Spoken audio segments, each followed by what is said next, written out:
Last night you shared getting to meet this person. Can you talk about meeting him and that experience of that first time? It's fascinating. Sure. So the documentary that I made is about a guy named Kenneth O'Neill Cooper. K-Brick is what he goes by. He's a fantastic sax player.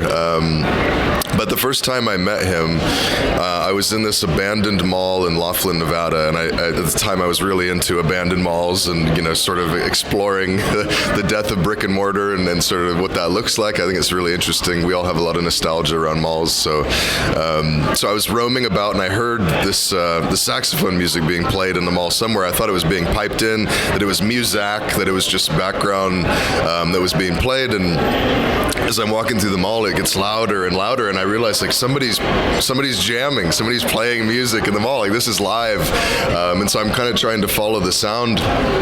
And I come down the escalator of the mall, and I see Ken K-Brick Cooper down there by himself playing his heart out on the saxophone to like 3 people in the food court who are not paying any attention to him at all. And I come from music, and I've played shows to nobody, and I know what that feels like. And it's hard, but also it's like the purest form of art that you can do, I think, to just do it really for yourself because you love it. And so anyway, I went up to him and I said hello, and I introduced myself. At that point I had never picked up a camera, but I started talking to him on the phone and just really loved his story. He had met all these jazz greats when he was younger through his dad, who was also a jazz musician, and just had this fantastic story. So I thought if ever I was going to pick up a camera and try to tell somebody's story through documentary filmmaking and try to promote their work and what they're doing, it would be this guy, because he's just he's huggable.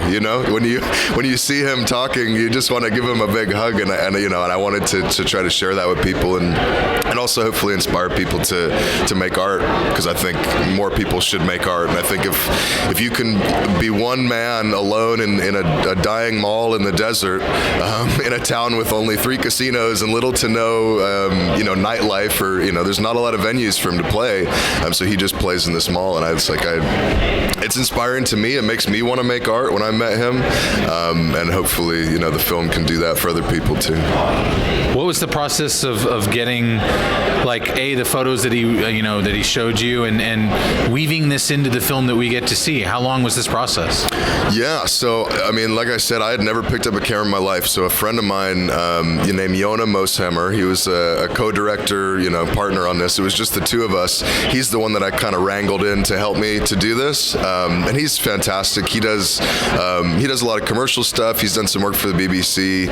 He's like a pretty established director, but I've known him since I was in community college like a decade ago. But anyway, I reached out to him. I said, I pitched the story essentially. I've done some pitching in my day, and so I sort of know the deal. And I'm like, if you're interested, I'll put up some money. You can drive out there.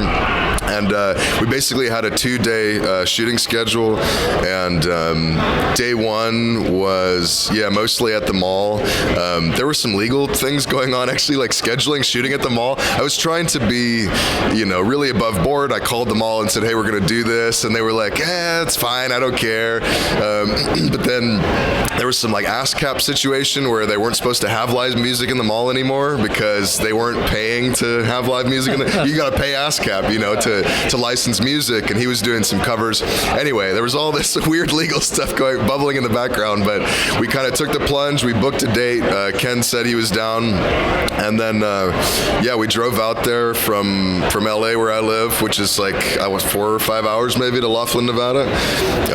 We drove out there. We did 1 day of him at the mall doing his thing, and then the next day we went to his house, and I told him that I'd love to do some archival stuff because his story is great, and I want to show something while he's talking about his past. I was like, it's a visual medium, as they say. So anyway, we'd done the interview, and then we sort of had him go through, this booklet of photos that he had. He had all this great stuff on the wall, so of course we filmed that, and I think it all sort of helps tell that story. And of course, him just being this affable guy, it comes across, I think, obviously editing goes a long way, and you you clip things out and put things together, and there's music, which was done by a great friend of ours, Wesley Hughes. So ostensibly it was a 4-person project with the 2 sort of director, co-director, music, and then Ken, the star of the show, and then about a year of post-production, as it often happens. But yeah, I mean, it's turned into a bigger project too. I've started filming other episodes. It's an episodic show now called Hope You Like It.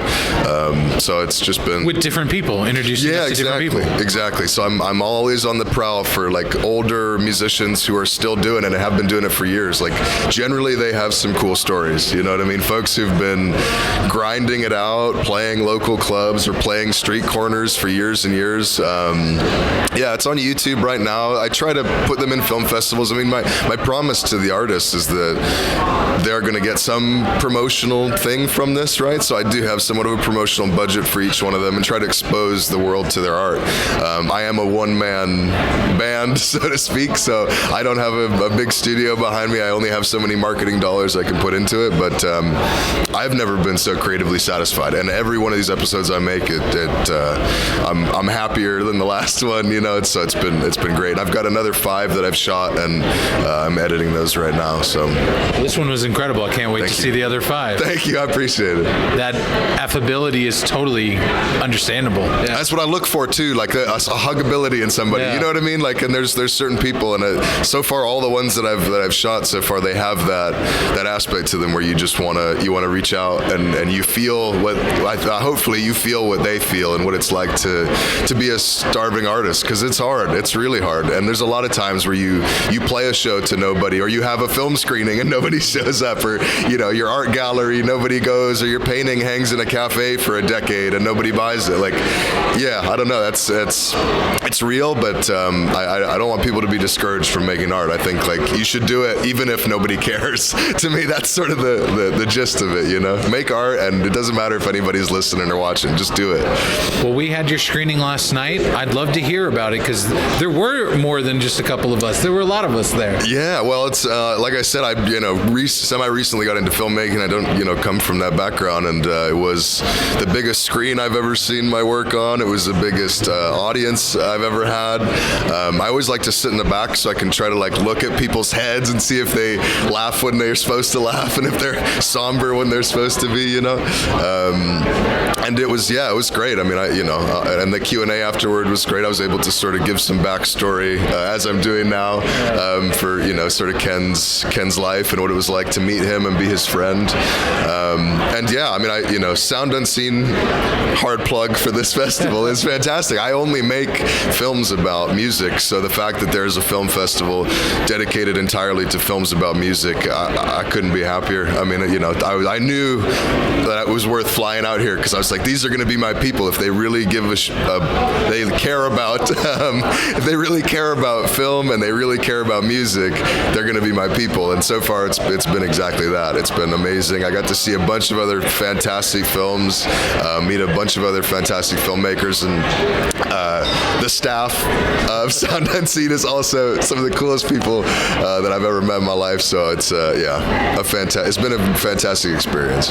Where can we keep track of these future people you meet, and how can we find out more info?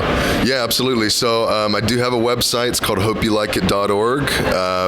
Hope You Like It is also a YouTube channel, but if you go to HopeYouLikeIt.org, you should have all the socials. I don't remember all the handles. So official Highly. There's a bunch of them, but yeah, if you go to the website, you should be able to find everything there. And I'm going to keep posting them. Usually, you have to do the waiting until it sort of makes a festival run, so some of them take longer to come out than others. But I'm trying to do roughly 5 a year, so we'll see if that cadence keeps up. I'm still a working man, so I got to do other things. But it'll be good. HopeYouLikeIt.org, and keep an eye out. Well, I definitely hope people will like it, but I know I did. So thank you. It was a pleasure to see your film and for you to bring it here.